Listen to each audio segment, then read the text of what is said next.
La pregunta dice lo siguiente. En la figura, ¿cuál es el valor de A más B?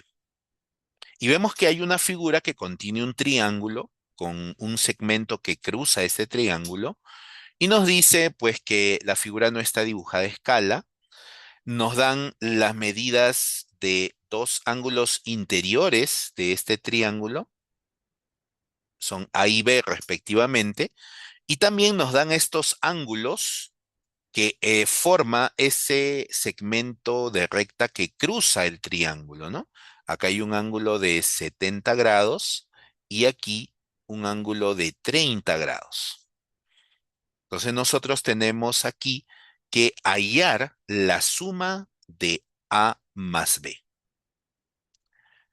Algo interesante es notar que podemos nosotros con la ayuda de estas medidas de aquí y de aquí determinar estos ángulos que están a sus costados.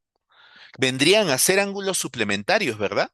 Es decir, 70 grados sumado con este ángulo de aquí debería dar 180.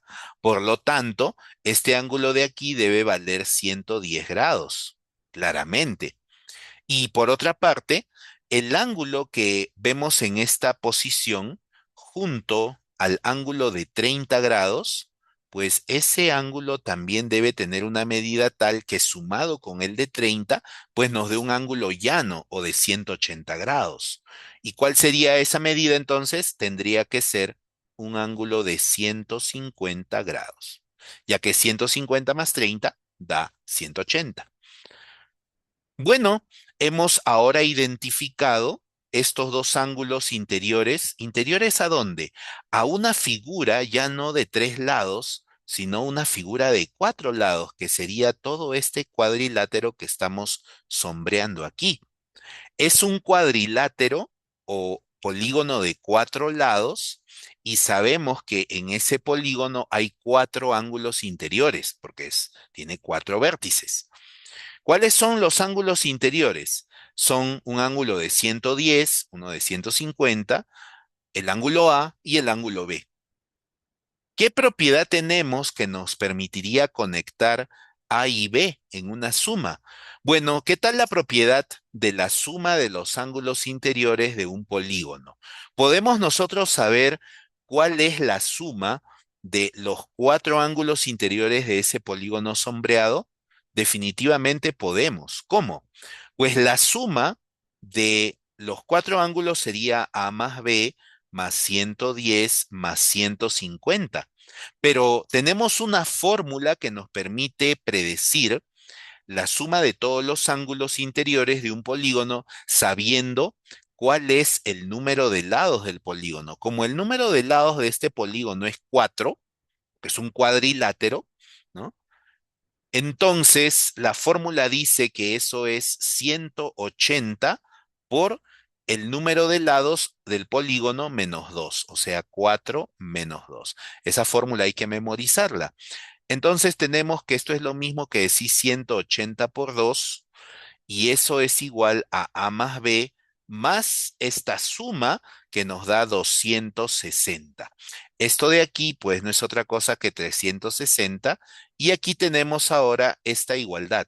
A más B más 260 es igual a 360.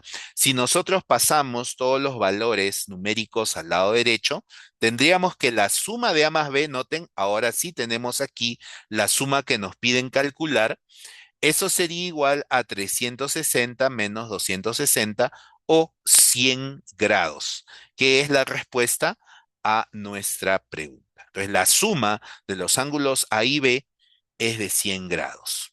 Algo interesante es que si inicialmente nosotros intentamos aplicar propiedades para de alguna manera determinar A primero y luego calcular B, no vamos a poder porque no tenemos suficiente información.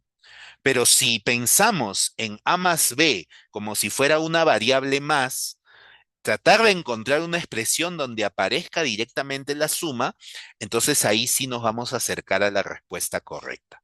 En este caso, una oportunidad para que apareciera la suma de A y B no importa en combinación con otros números, era precisamente el concepto de la suma de ángulos interiores dentro de un polígono.